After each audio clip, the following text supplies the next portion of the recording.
Welcome back to chapter number 9 our science class.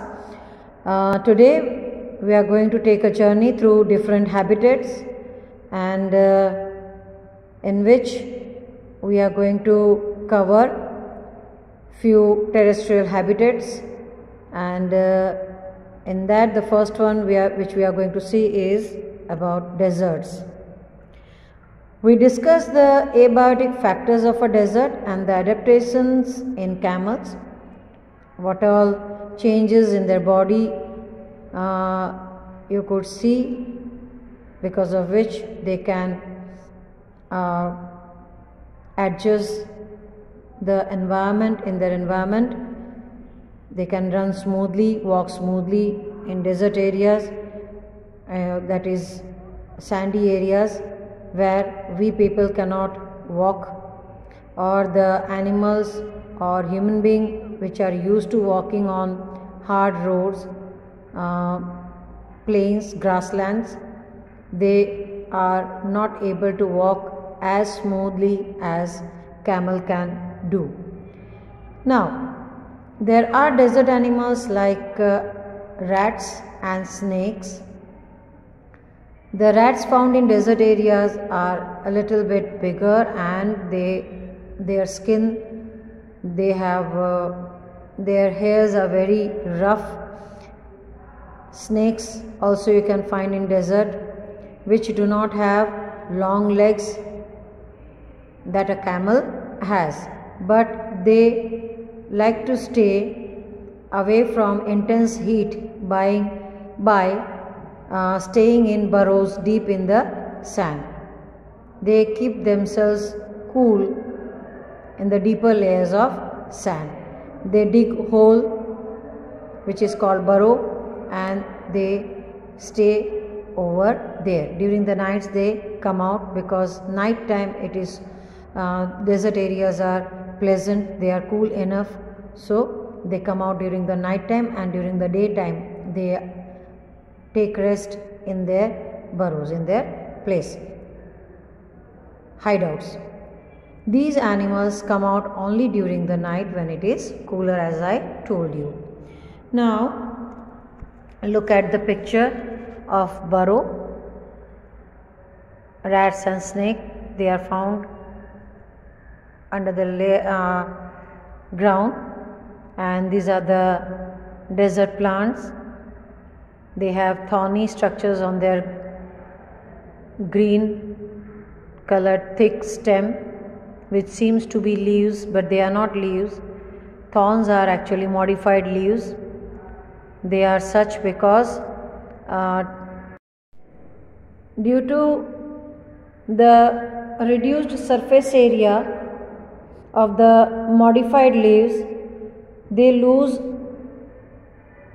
less water through the process of transpiration, and not only that, it protects the plant from the stray animals, and the food is being prepared by thick green stem, which cannot be eaten by the other herbivorous animals. You can better understand the fact by activity 3, which is given in your textbook. Bring a potted cactus and a leafy plant to the classroom. Two different plants you have to take in two different pots, separate pots. Tie polythene bags to some parts of the two plants, as was done in activity 4 in chapter 7, where we studied transpiration in plants, right? Leave the potted plants in the sun and observe after a few hours. What do you see? Do you notice any difference in the amount of water collected in the two polythene bags? Where would you find the collection of water is more? Obviously, the water content in the polythene bag which you had tied around a leafy plant would be more in comparison to the cactus plant, because transpiration, cactus plants lose less water during transpiration or through transpiration because of the modified leaves. The leaves are modified into thorns, and the surface area of the thorny leaf is far more less than the simple leafy plants which are found in grassland or any plain fields. Above all, stem is also covered with a thick waxy layer which helps to retain water in the tissues of cacti. Most desert plants have roots that go very deep into the soil for absorbing water, because in desert area water is found in deeper layers. So the desert plants are deeply rooted. Now we move on to mountain regions. These habitats are normally very cold and windy. यहाँ पे ठंड ज़्यादा होता है और it's very windy over there. In some areas, snowfall may take place in winters. So there is large variety of plants and animals living in the mountain regions, and you might have seen the plants, the trees. You can see in the picture of your textbook that they are conical shaped and the branches are slant and slopy towards the ground, so that during the snowfall or during rainfall, what happens, especially when the snow falls, snow doesn't stay on the tree. Light snowfall, during the light snowfall, the snow rolls down due to the conical shape. And you can see here, if you live in mountain region or have visited one, you may have seen large number of such trees you can find. But have you ever noticed such trees naturally growing in other regions? No. This type of trees you cannot find in other places unless and until you grow it in your surroundings. Otherwise, naturally they don't grow in other terrestrial regions. As I told you, these trees are normally cone-shaped and have slopy branches. The leaves of some of these trees are needle-like, and this helps the rainwater and snow to slide off easily. There could be trees with shapes very different from these that are also present on mountains. They may have different kind of adaptations to survive on the mountains.